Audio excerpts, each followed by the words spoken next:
Hello everybody, my name is Isabel Fernando and welcome to the first official video on this channel.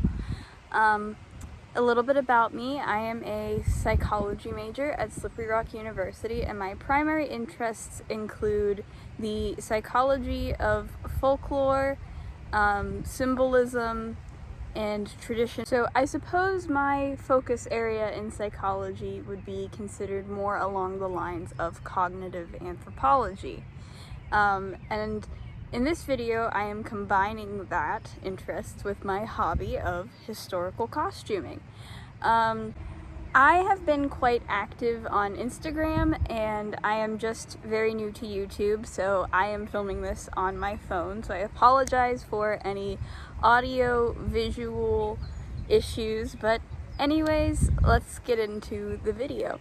So in today's video I will be reconstructing Olga's dress from the movie The Northman. I am reconstructing the dress we first see her in her East Slavic village. So the dress I will be reconstructing is a 10th century 900s Slavic dress from the lands of the Kievan Rus. But first, a little background. People get the misconception that Olga is of the Rus, and the Rus were a group of ethnically Swedish people that invaded the lands in East Central and East Europe. The majority of the people in these lands were not of Swedish Rus descent. They were East Slavic people descended from other Indo-European ethnic group. So, Olga is not a member of the ruling class of the Kievan Rus, so she is not ethnically Swedish. She does not follow the same religion or cultural customs of Amleth, who we also see in the movie. She is a member of the East Slavic ethnic group, and that is the culture we will be focusing on today. So if you wanted a deep dive into Viking fashion, I would highly recommend a different video. This is not the video for you. This is diving into East Slavic embroidery and clothing of the 900s. So what do we know about Olga and her dress? So one thing we do know is that Olga is supposed to be a Severian. This was noted on her costume design template that I found in a Vogue article. The Severians are a group of Slavic people who settled in the northeast of what is now modern-day Kiev in Ukraine. So Olga, in theory, according to this fashion plate, would be a East Central Ukrainian, although my interest area, and something Robert Eggers has noted, he is very interested in Transcarpathian culture. Suggested it many years ago. I was incredibly excited. I love Ukrainian and Transcarpathian folklore. And many people who inhabit Transcarpathia are actually ethnic Rusins, who are a distinct East Slavic ethnic group in Ukraine, Poland, Slovakia, Hungary, and Romania. So a lot of the designs that Rusins have on their embroidered look like the patterns on Olga's dress. So I took a lot of interest in these designs because they reminded me so much of my Transcarpathian Rusin blouses that I own as part of my folk costume collection. So Olga's dress would have been made out of undyed flax or linen, and we do see this in the movie. This dress fabric would have been hand spun and then woven on a very early loom. As for the styling of the dress, the sort of T design that Olga has for her dress in the movie, it is very much a T dress. It means it's cut straight on either arm and then a rectangle down the middle with some slits to open through. That would have existed, but as far as my research shows, the more common style of dress in the East Slavic lands was one with a gathered neckline.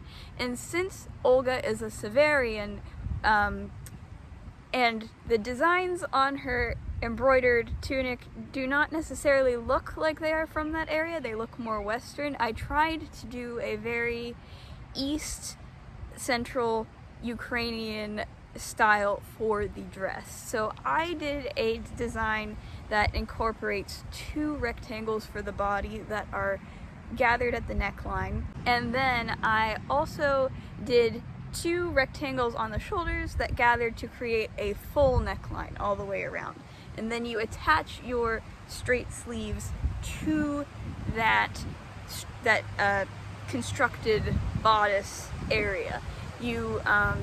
So the dress in total is made out of 6 pieces, 2 sleeves, 2 shoulder pieces, and 2 body rectangles. I predominantly did embroidery on the shoulder pieces. I could have done them on the sleeves as well, but I ran out of embroidery floss. But that is the style that you do currently see as well in folk costume in the Chernihiv region of Ukraine, where I placed Olga to be when I was doing my research. I could be wrong, but that was the reasoning behind the shape I chose for the dress. As for an over tunic, I'm not quite sure about this apron dress, if it would have existed. My research might just not be up to par on that, but as far as I am aware, the bottom garment or the over garment would have probably consisted more of a set of aprons. Another choice I chose to add to my version of the dress that is a folk costume choice that is the evolution of historical fashion choices is the wideness of the opening. As a woman who is of childbearing age, Olga would have worn a dress that you could open easily to allow for breastfeeding. So you can't see it here, but you have full access in the dress that I made to be able to breastfeed. And this is something we see in a lot of different Slavic folk costume examples, especially older ones, when this would have been worn as everyday clothing with no other substitutes. So yeah, that is something I did add that isn't present in the movie, but I think it makes it feel more accurate. So these diamond designs that you see on a lot of Slavic garments and folk costume architecture art are actually a hangover from pre-Christian belief. They would have shown up in the time Olga was around. That makes them very historically accurate. This is the more archaic type of Slavic embroidery, whereas the more modern type incorporates flowers and things like that. So that is a very accurate part of Olga's costume. And now we will get into a little bit of a deep dive of what the diamond motifs mean culturally.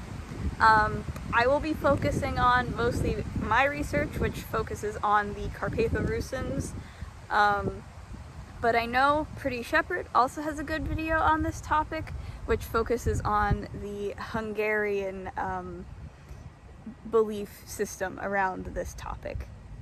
So in the Carpatho-Rusin sense, these designs represent motherhood and fertility and giving birth.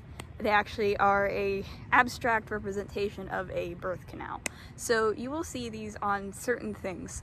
So again, on blouses is a very common place to see them. They are seen as boosting to a woman's fertility. There are beaded necklaces called krivolka, which also have these diamond motifs and represent a woman's femininity. And these are often paired with the color red, which represents strength, health, protection, things like that. So these are very feminine, protective symbols that are supposed to bolster a woman's health. Another strange place you can see these in Carpatho-Rusin culture is on the doors of churches. So on my left here is a wooden church from Eastern Slovakia, where my family actually hails from, and on the doors you see these very pronounced diamond motifs. And these are, again, representatives of birth, fertility, things like that.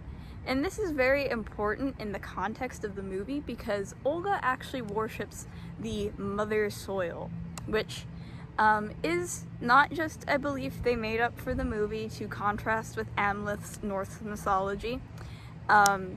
So the Mother Earth goddess is a variation of Slavic worship that we see in areas where the Kievan Rus had influence, but not too much influence. So this was the belief of the people who inhabited the Kievan Rus region who were not the ruling class. So a lot of evidence we have for the Slavic pantheon as we know it is actually a merging of Indo-European gods with the ways that the Norse actually worshipped.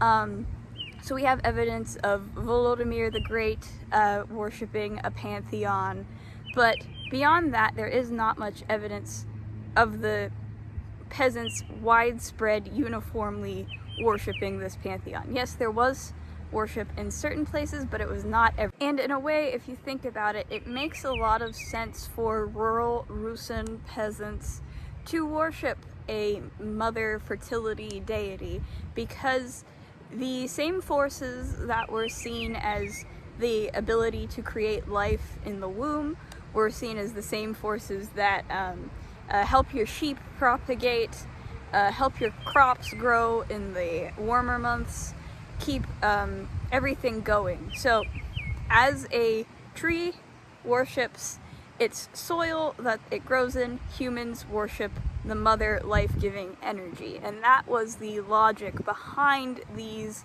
diamond mother worship motifs. More evidence of this fertility cult is also shown in other parts of the movie, such as there is a scene where they are celebrating Midsummer or St. John's Day, and they have this interesting tradition where they all go into the woods and find a partner to make love to.